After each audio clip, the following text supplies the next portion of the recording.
Olá e bem-vinda a mais uma de nossas conversas. Hoje vamos nos aprofundar em uma passagem que é, assim, um verdadeiro ponto de virada no Evangelho de João. Estamos falando do capítulo 6, versículos 60 a 65. É aquele momento em que as palavras de Jesus provocam uma reação fortíssima, levando muitos a abandoná-lo. A cena é bem tensa, né?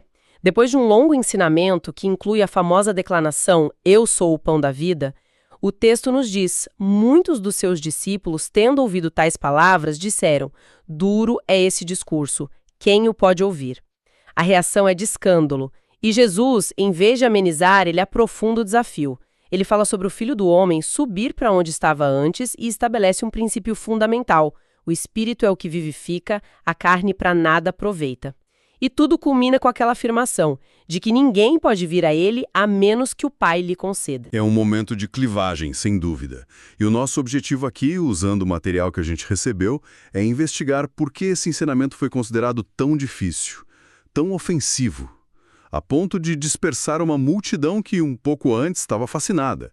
Vamos mergulhar no contexto da época, analisar o que diferentes comentaristas observam sobre essa dureza do discurso e, por fim, pensar em como essas palavras continuam a nos desafiar hoje. Perfeito. Então vamos começar a desvendar isso. A reação dos discípulos é imediata, quase visceral. Duro é este discurso. Qual era o ambiente em que essas palavras foram ditas? O que estava acontecendo ali em Cafarnaum para provocar uma resposta tão intensa? O comentário histórico-cultural nos dá uma pista fundamental sobre a linguagem usada. A palavra para reclamação deles, o murmurar, não era só um sinal de descontentamento, sabe? No contexto judaico, essa era a mesma linguagem usada para descrever a rebelião de Israel no deserto. Era um termo carregado que significava muito mais que confusão intelectual. Era um passo em direção à apostasia, à rejeição da fé. Ah, entendi. Ou seja, eles não estavam apenas dizendo "não entendi". Estavam dizendo "não aceito". E a ofensa principal parece estar centrada na linguagem que Jesus usou um pouco antes sobre comer a carne e beber o sangue do Filho do Homem. Para nós hoje, essa linguagem é familiar por causa da ceia do Senhor. Mas, para um ouvinte judeu do primeiro século, isso deve ter soado chocante. Exatamente, você tocou no ponto nevrálgico. Para eles, era uma barreira quase intransponível. Comentaristas como Warren Wiersbe e a Bíblia Arqueológica, eles são unânimes em apontar que a interpretação deles foi absolutamente literal. A lei de Moisés, lá no livro de Levítico, proíbe categoricamente o consumo de sangue. É um tabu sagrado. Claro. Então, quando Jesus diz, bebam o meu sangue, eles não ouvem uma metáfora espiritual. Eles ouvem um convite à violação da lei e a algo que soava como canibalismo. Era profundamente ofensivo. E o comentário de D.A. Carson adiciona outra camada crucial a esse cenário. Ele nos lembra do que aconteceu imediatamente antes, o milagre da multiplicação dos pães e dos peixes. A multidão estava eletrizada. Eles viram um homem que podia alimentar milhares e tentaram à força fazê-lo rei. A expectativa deles era messiânica, mas de uma forma muito específica, né? Isso é fundamental para entender a decepção deles. Eles estavam com uma mentalidade de revolução política. Esperavam um general, um libertador que os liderasse contra Roma. E Jesus, aproveitando esse momento de máxima popularidade, em vez de pegarem armas, começa a falar de pão espiritual e sacrifício. O choque de expectativas deve ter sido brutal. As palavras de Jesus subverteram completamente o roteiro que eles tinham em mente para o Messias. Ele não falava de poder terreno, mas de sustento espiritual. A ofensa, portanto, não era só teológica, era também política e cultural. Fica muito claro que a frase "duro é este discurso" tem muitas camadas de significado. Não era só uma ideia difícil de entender. Era uma ideia difícil de engolir, literal e figurativamente. As fontes nos ajudam a aprofundar a análise dessa dureza. O que mais a tornava tão inaceitável? A Bíblia de Genebra nos ajuda a expandir essa compreensão.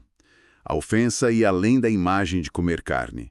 Era também sobre as afirmações implícitas de Jesus. Primeiro, a de conhecimento sobrenatural. O texto diz que Jesus Sabia desde o princípio quais eram os que não criam. Ele estava além dos corações deles, expondo a incredulidade publicamente. Isso era desconcertante. E tem mais, não é? Ele responde ao escândalo deles com uma pergunta ainda mais provocadora. Isso vos escandaliza? Que será, pois, se virdes subir o Filho do Homem para onde primeiro estava? Exata. E essa é outra afirmação radical. Ao falar de subir para onde primeiro estava, Jesus está declarando abertamente sua preexistência celestial. Ele não era apenas um profeta ou um mestre que veio da Galileia.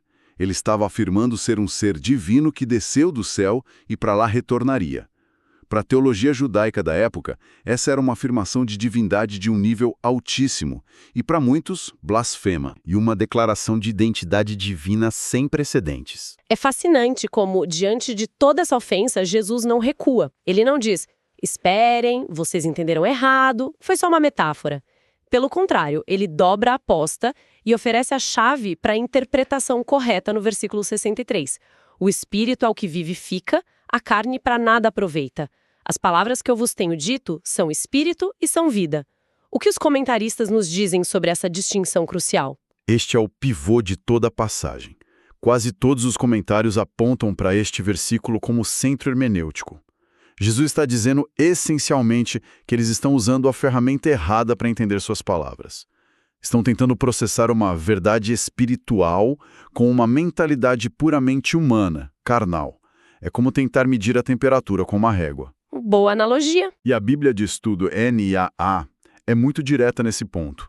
Ela afirma que a natureza humana, por si só, é completamente incapaz de produzir genuína vida espiritual. João Calvino, em seu comentário, usa uma imagem ainda mais forte, né?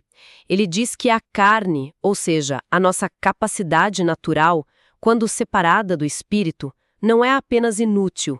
Ela é um cadáver. A vida não está nela. A vida está nas palavras de Jesus, porque elas operam em outra dimensão.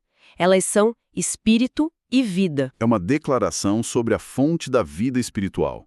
Não vem de nossa compreensão, da nossa lógica ou dos nossos esforços.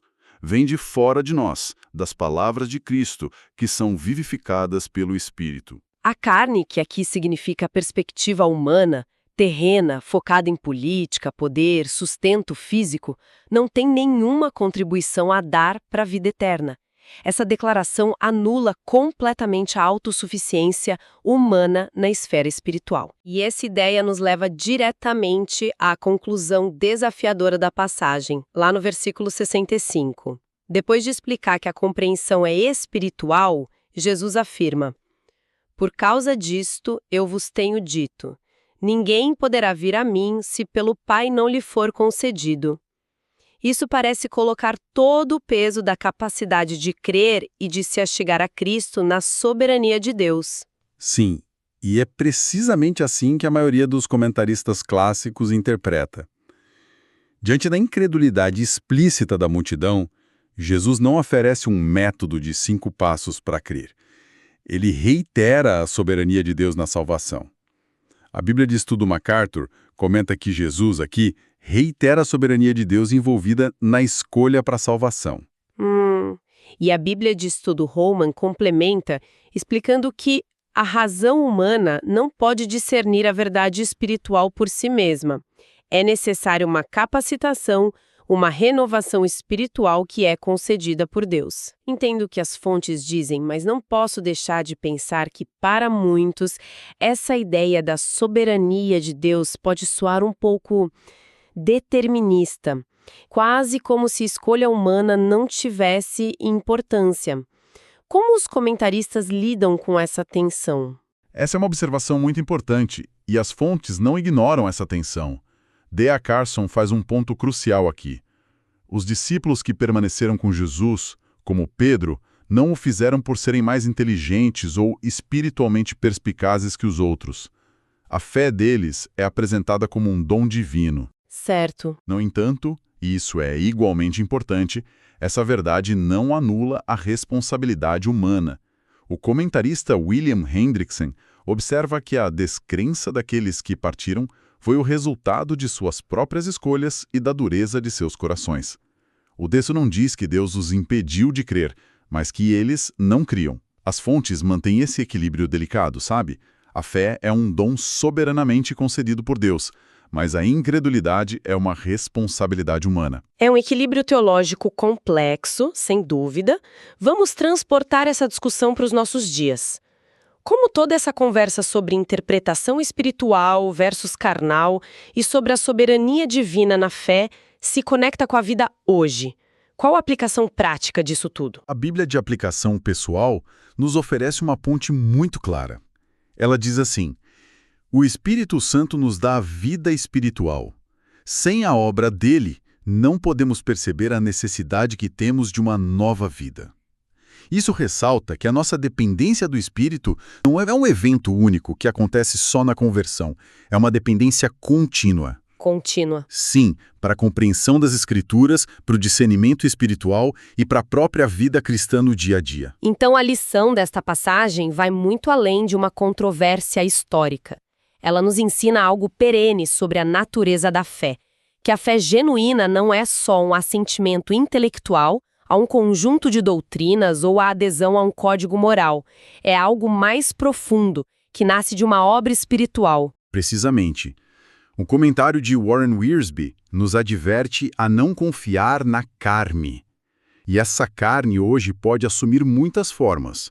Nossa própria inteligência, nossos diplomas, nosso sucesso, nossa força de vontade, ou até mesmo nossa tradição religiosa. Pois é.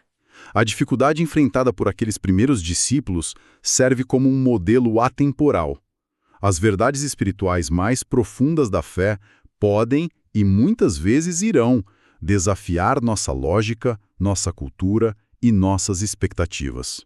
E isso nos convida a uma postura diferente ao nos aproximarmos das Escrituras, especialmente das partes que achamos difíceis. Sim, a passagem nos convida a uma postura de humildade. Em vez de chegarmos ao texto com a mentalidade de deixa eu analisar e dominar isso com o meu intelecto, somos convidados a uma atitude de oração e dependência, pedindo, Espírito Santo, ilumina meu entendimento, porque minha carne, minha capacidade natural, não pode alcançar a profundidade do que está aqui. É uma mudança de foco, né? Total. É uma mudança de confiar em nossa capacidade para confiar na capacitação divina. A lição daqueles que foram embora é que quando a verdade de Deus colide com nossas expectativas, a resposta carnal é se ofender e abandonar o caminho. A resposta espiritual é permanecer, como Pedro fez mais tarde dizendo, para quem iremos nós? Tu tens as palavras da vida eterna. Em resumo, então, nossa análise de João 6, 60 a 65 nos mostra que o duro discurso de Jesus foi um filtro divino. Ele não era difícil só por sua linguagem figurada, mas porque expôs um conflito fundamental entre a compreensão carnal, baseada em expectativas terrenas, lógica humana e autossuficiência, e a compreensão espiritual, que é um dom de Deus recebido com humildade. Exatamente. Vimos como os comentaristas, de forma consistente, enfatizam a incapacidade da natureza humana de, por si mesma, compreender e acolher as verdades de Deus.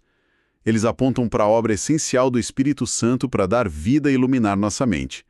E de maneira central, a passagem afirma a soberania de Deus em conceder o dom da fé, que é o que, em última análise, capacita alguém a superar a ofensa e a vir a Cristo. Uma exploração que realmente revela a profundidade teológica e o desafio contínuo contido nesses poucos mais, incrivelmente densos versículos. Sem dúvida, é uma daquelas passagens que continuam a examinar, a desafiar e, por fim, a edificar a fé ao longo dos séculos, justamente por ser tão direta em sua mensagem.